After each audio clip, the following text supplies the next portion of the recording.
Hello, welcome back to this video, 3C lesson 3, graphing polynomial functions from standard form. This is the third video, and we're going to look at a couple more examples and then a couple more practice problems. All right, so here we go. Here's our next example, and this example has the function x to the fourth plus x cubed minus 16x squared minus 16x. So in this example, what we want to do is go ahead and factor it first. Okay, so I'm going to take my function, and what we're going to do is factor by grouping. Okay, so I'll factor out x cubed here. Actually, you know what? When you factor out an x cubed, it's kind of a red flag. You know what I should do first is I should take out a GCF from all of these terms. They all have an x. So that's going to drop my powers and give us this equation.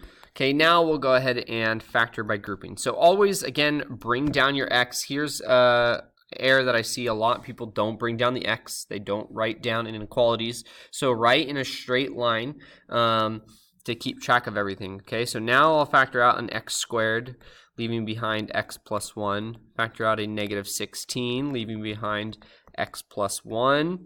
Okay, and we get x, right? That's your first term, again, that's coming down. Okay, times x squared minus 16 times x plus 1. And we're not done yet. This is difference of squares. So we have x minus 4, x plus 4 times x plus 1. Okay, so now I'm done. Part B, we need to, or sorry, part A, they tell us, okay, state the end behavior. So I know that there is 1, 2, 3, 4 zeros. This is x to the fourth. This is even. Okay, so since our function is even, right, I'm going to be looking at these top two cases. Now, is the function positive? Is it negative? Okay, if it's positive, it's going to be going up. Okay, if it's negative, it's going to be going down. Okay, so let's go ahead and see, is the function going up on a Tuesday, or is it going down for real? I know, I'm lame, right? Okay, it is positive. Okay, positive. So that means, right, my function, the end behavior is going to be going up, right? The left side's going up, the right side's going up. Okay, so how do I write that as an ordered pair? Well, as x goes to the left, that's negative infinity. Our function f of x is going to be going up. That's positive infinity. As x goes to the right, okay, that's positive infinity. Our function f of x is going up. That's positive infinity. Okay, it's even, so your end behaviors, again, they're going to be the same. Your function values are going to be both going up. All right, next part B. Oh. What happened? For reals, what happened? Okay, here we are.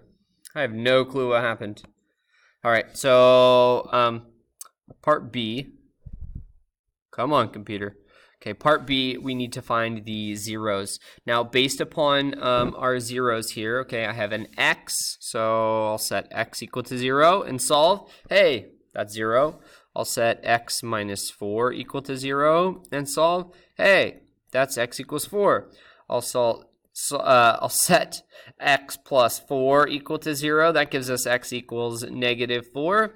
And then I'll set x plus 1 equal to 0, and that gives us x equals negative 1. I have my zeros.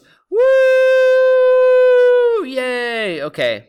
I'll put me back. All right. So now that I have my zeros, I have the end behavior, I can go ahead, I can sketch this. So let me draw my x and y axis. Boom! Look at that. Wow, that's magic. I'm super magical.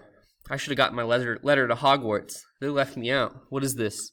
Okay, so 0, negative 4, 1, 2, 3, 4, 1, 2, 3, 4. And I think I'm forgetting 1. Negative 1. That goes here. Okay, so here are my zeros. Again, I don't have any multiplicity, so I'm going to pass through these functions, and our end behaviors are going up. Our function's even, and it's positive, so we're both going, both endpoints are going to go up. So it looks something like this. Beautiful. Here is our function. All right. Okay, next example. Here we have a negative x to the fourth. Did you know that you can determine your end behavior just by looking at your leading term? Did you know? This is x to the fourth. Is that even or odd? Even, okay. Is that positive or negative?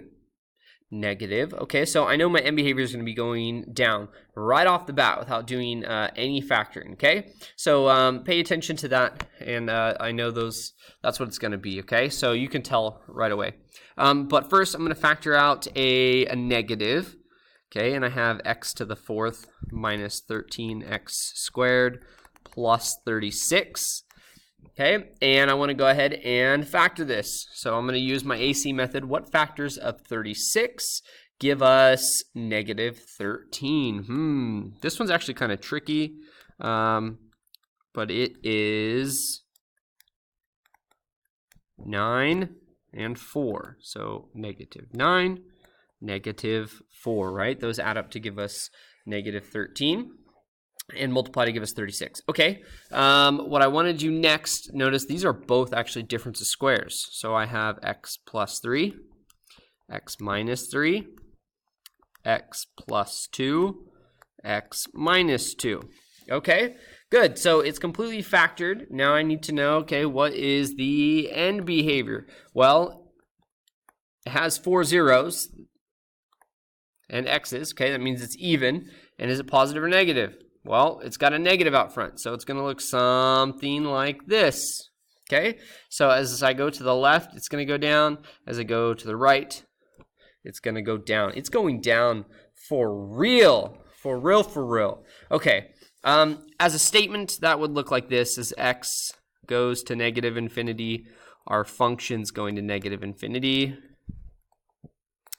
And as x goes to positive infinity, our function f of x is going to negative infinity. Okay, so those are your end behavior statements. Zeros, again, we just take each piece, set it equal to 0. X plus 3 equals 0. That gives us a 0 at negative 3. X minus 3 equals 0. That gives us a 0 at positive 3, right? Your value just switches. The sign value switches. Okay, so this gives us a 0 at negative 2. And last but not least, I'm getting ahead of myself, x minus 2 equals 0. This is x equals 2. Okay, so you ready for some math magic here? I'm going to plot my axes. Ready? Boom! Look at that. Man, magic. Okay, so I'll plot these. 1, 2, 3. There's negative 3, positive 3, 1, 2, 3, and negative 2, and positive 2. Ooh, this is going to be a interesting graph. Muy interesante. Okay, so end behavior functions both going down. It's going down. So it's going to look something like this. All right, there's your function.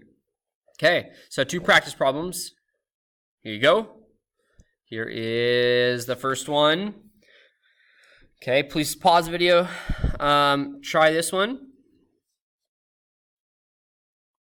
Okay, and if you're actually stuck without seeing it, I want to help you out here. This function, you're gonna factor out.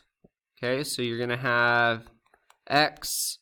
And then you're going to have x squared minus 49. And then you will have x plus 2. Okay? All right, so pause the video if you haven't already. Keep going. All right, so hopefully pause the video. Here is your solution. Just kidding. Oh, do I not have that one? I don't have it. Rude. Okay, so I'm going to pause the video. I'm going to do this example, and then you can see the answer. All right, boom, there you go. Here is the solution. Is this what you got? I'm sure it is, because you're brilliant. All right, and then here is a last practice problem. Okay, so go ahead, pause the video, and then check your work. Okay, so hopefully you pause the video. Here is the solution. Okay. All right. So in this video, we went ahead and we graphed polynomial functions from standard form. You got to factor first. You got to break down the function to identify what are the zeros and what's the end behavior going to look like. Okay, so after we did that, we just went ahead and we sketched the graph. All right, catch you next time. Work hard, be easy. Peace.